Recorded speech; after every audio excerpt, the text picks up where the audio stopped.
8h17 sur Europe 1. Bonjour Xavier Delancourt. Bonjour. Bienvenue dans les studios d'Europe 1, ancien ambassadeur de France en Algérie. Vous allez tout au long de ces 3 jours nous éclairer, ainsi que les auditeurs d'Europe 1, et merci pour ça, sur les enjeux de ce voyage d'Emmanuel Macron en Algérie. Il y a en France, d'après les chiffres que j'ai consultés, 7 millions de Français qui sont liés d'une manière ou d'une autre avec l'Algérie. C'est dire donc si à chaque fois les visites de présidents français en Algérie ont un sens et ont une répercussion sur notre pays. Et puis il y a une histoire particulière entre les deux pays, on va en reparler. Mais la première question que je voulais vous poser, c'est, elle est toute simple finalement. Pourquoi cette visite et pourquoi maintenant ? Oui, pourquoi cette visite ? Je crois que d'abord il est important de parler avec l'Algérie parce que c'est un partenaire important, stratégique sur le plan géopolitique, sur le plan humain également. Deuxièmement, je pense que le président de la République voudrait essayer de réconcilier la France et l'Algérie, réconcilier l'histoire, les mémoires franco-algériennes, et c'est toute la dimension mémorielle de ce voyage. Mais maintenant, de mon point de vue, je trouve que c'est un moment très, très difficile parce qu'il ne faut pas oublier que l'Algérie est quand même isolée diplomatiquement. Elle a rompu ses relations diplomatiques avec le Maroc, elle est brouillée avec l'Espagne. Il ne faut pas oublier que l'Algérie, c'est un régime militaro-politique. Elle est un peu à part dans le concert des nations méditerranéennes, en fait. Elle est à part dans le concert des nations méditerranéennes.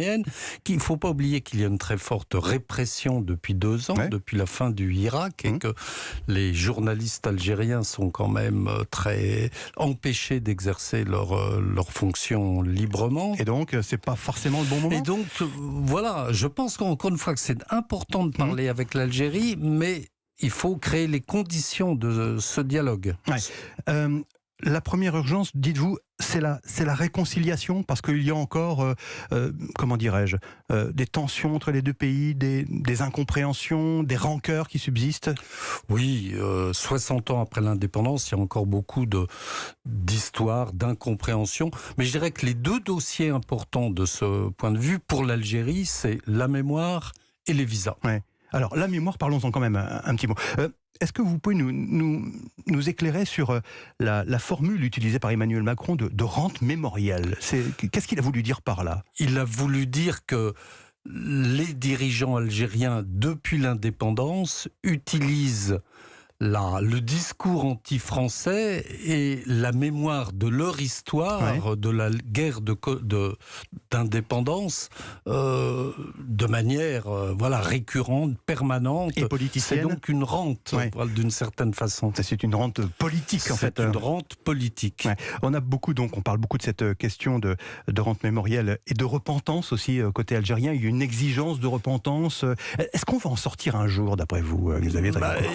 Pour ça, il faut être 2. Le président de la République a fait pendant son premier mandat beaucoup de gestes. Le rapport Stora, la réhabilitation de Maurice Audin, d'Ali Boumengel, etc. Ouais.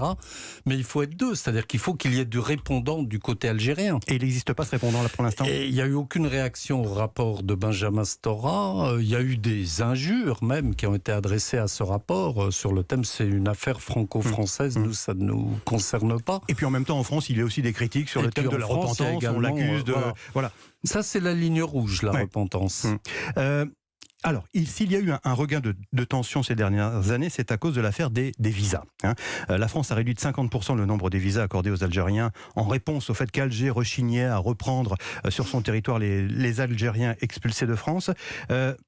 Pourquoi ça crée des tensions ? Parce que c'est justement cette décision française qui pose des problèmes au pouvoir algérien ? Non, pas seulement. C'est le dossier des visas, le dossier de l'émigration algérienne et pour nous de l'immigration qui est un dossier crucial parce que le pays, vous le disiez tout à l'heure, il y a à peu près 7 millions de personnes qui ont un lien avec l'Algérie. Ça veut dire qu'en Algérie, chacun a un frère, un oncle, un cousin qui a un lien avec la France. Donc pour les Algériens, c'est vital de pouvoir voyager, de pouvoir venir en France.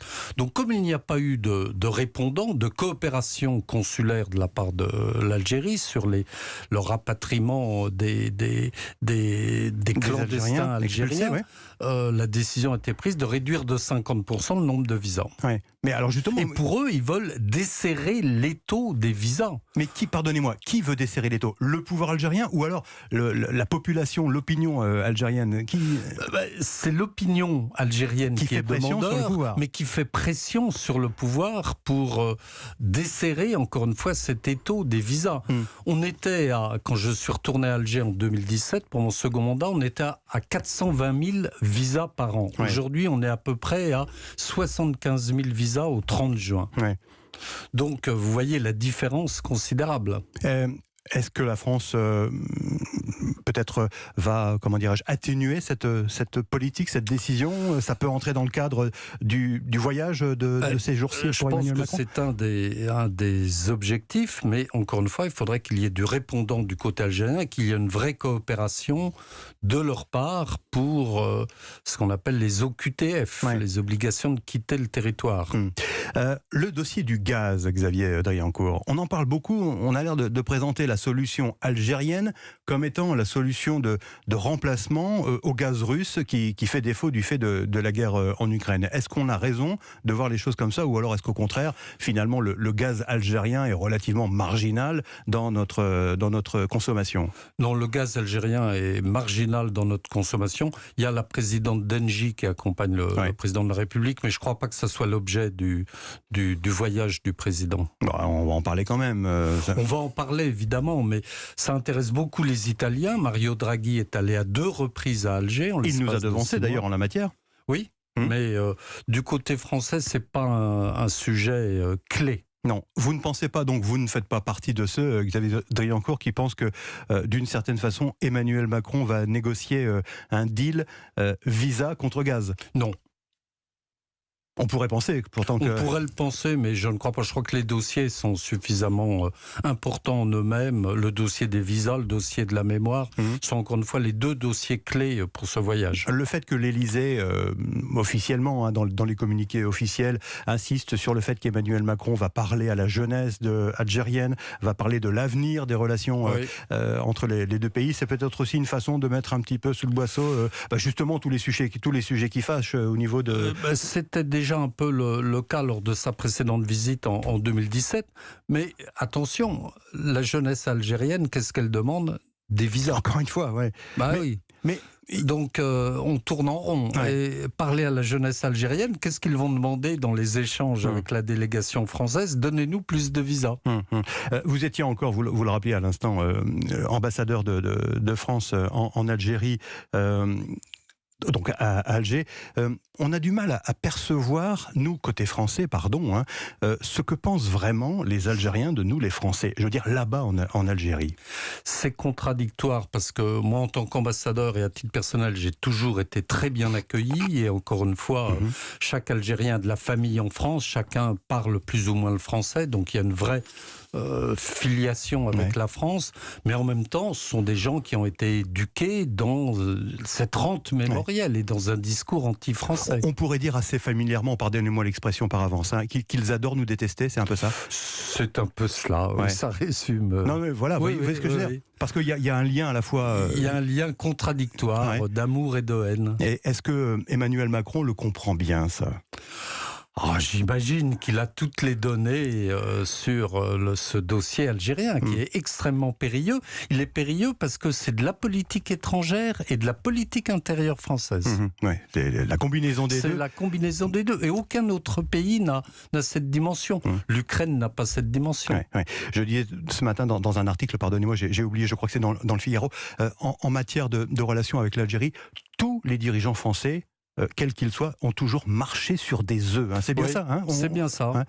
On a toujours essayé, Jacques Chirac, Nicolas Sarkozy, François Hollande, Ouais. par leurs discours successifs, leurs visites à Alger, ont toujours essayé de recoller les morceaux, mais en sachant que c'était difficile. Merci Xavier Driancourt, merci d'avoir été en direct avec nous ce matin sur Europe 1. Je rappelle que vous avez témoigné de votre mission dans un livre, L'énigme algérienne, ça résume bien aussi ce que l'on disait, chronique d'une ambassade à Alger, aux éditions de l'Observatoire. Et je rappelle que vous serez avec nous sur Europe 1 pendant ces 3 jours pour éclairer nos auditeurs sur les enjeux de ce déplacement d'Emmanuel Macron en Algérie. À suivre.